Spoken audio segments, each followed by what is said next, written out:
So this news sort of has snuck under the radar. I guess it kind of epitomizes the decline of the Commonwealth Games itself as a event that people really care about. But yeah, so the 2026 Commonwealth Games is in serious jeopardy of not taking place at all.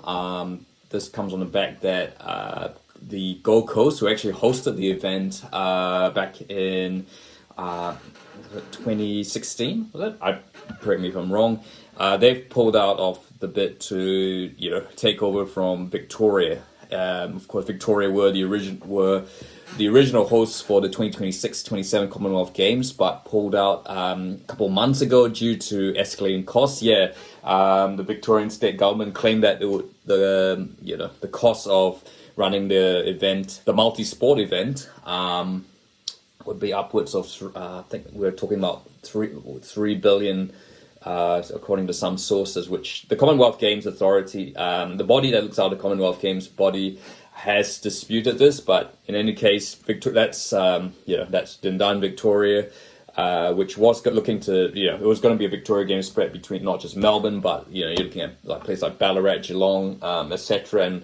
And so the Gold Coast was looking, had mooted stepping in, but yeah, they've now pulled back. So, and at the moment there are no cities looking to step in, which means that the 2026 games is, there's a real chance of it not taking place.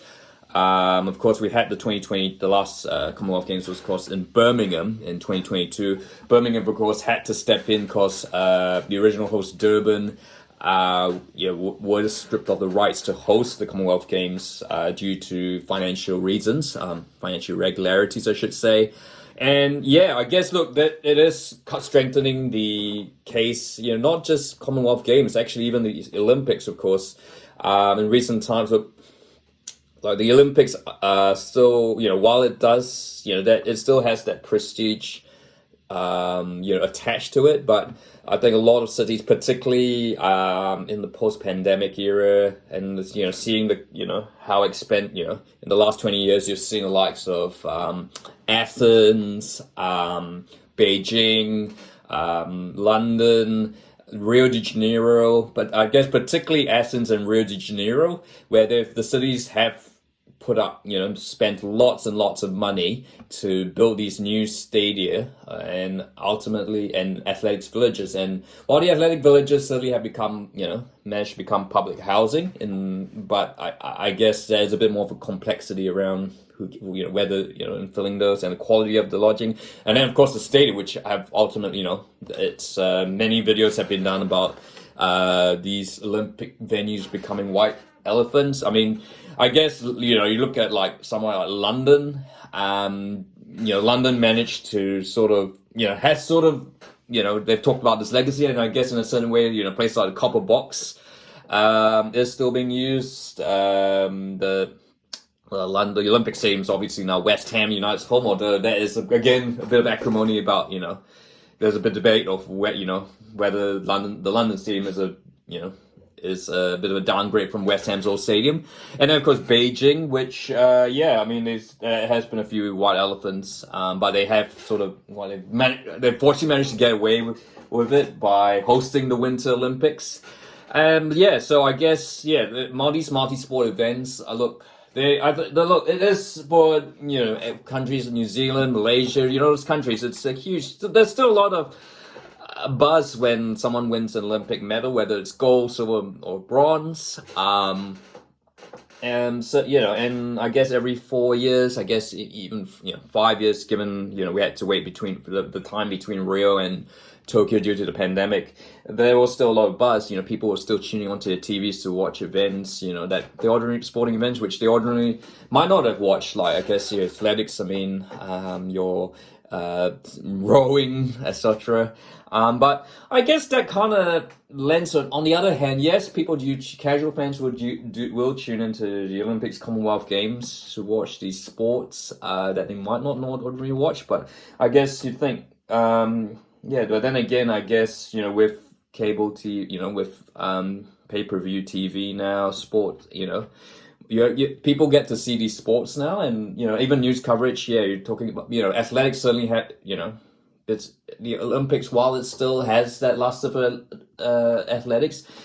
It's not necessary. It's argued that the Olympics is the pinnacle of athletics. You've got athletics world champs now, every couple of years now, and many would argue that probably is the pinnacle of the sport.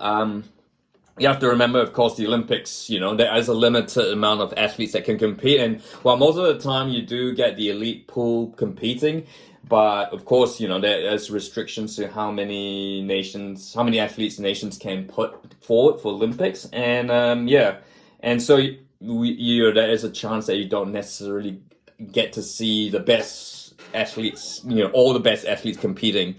And I guess the other thing, and the flip side of it, of course, is that the world champs, it's pretty much down to the quality of the athletes, not necessarily their country. So, you won't get an Eric Dick scenario like you would in the Olympics. And look, the Olympics have tried to fix that, but obviously, it's something that's never going to be resolved. And I guess it is really down to what people want to watch. I guess if people want to watch the best event, does the Olympics and still, can an Olympic champion be rightly considered the best in that particular field? There's some case that I guess if they can back their record up with with their record of athletics world champs. I mean, Usain Bolt consistently did that. And many other athletes have done that, and then absolutely. But I guess I guess it is. I know I've digressed into the Olympics, but it's kind of relevant to the Commonwealth Games. So I guess I guess cities are now starting to realize, and governments, national governments, because I guess most of these events are state funded rather than necessarily apart from the US. Where it's it's more like cities that are putting up bids.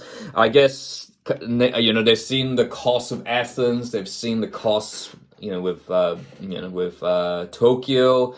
They're seeing the costs, the issues Paris is having. You've seen 2032, Brisbane's the only was the only bid for the Olympics, and I guess it's a sign. Governments are not wholly just rushing in to bid for the Olympics because it should, they're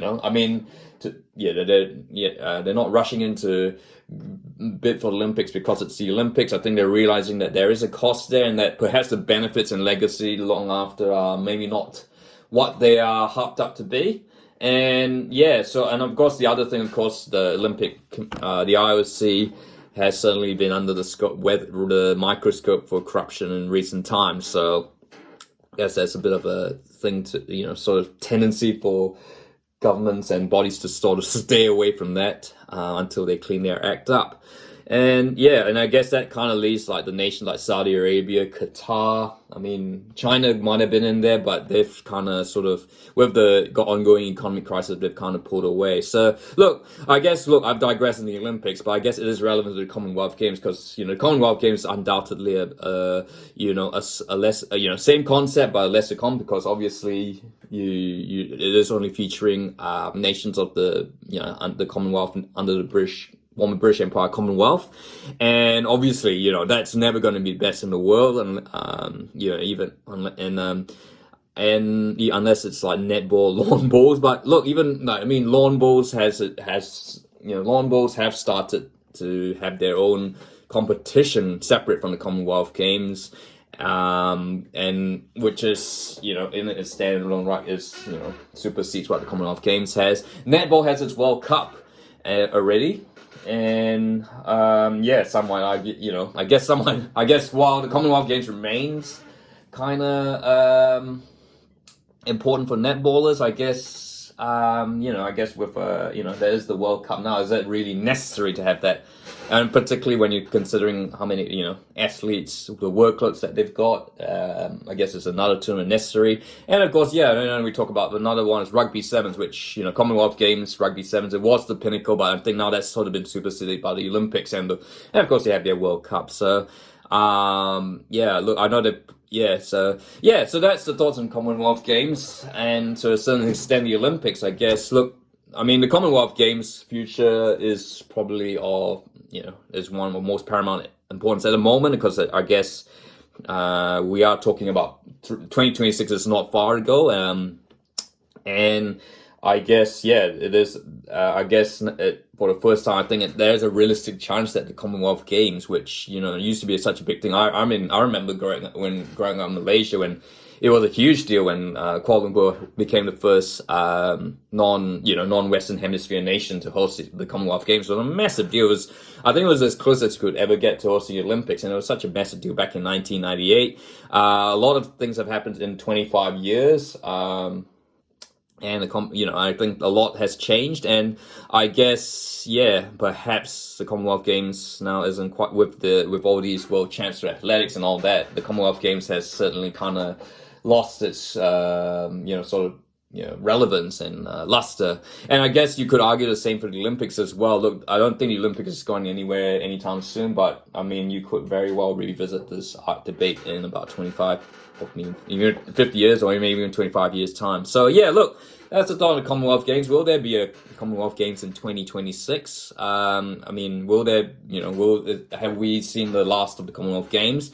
And I guess, is there still a place for the Olympics for sports fans around the world? I mean, has the luster of winning a gold medal kind of disappeared now? As time passes. I mean, so I'd like to hear your thoughts. And if you like this video, feel free to like, and don't forget to subscribe.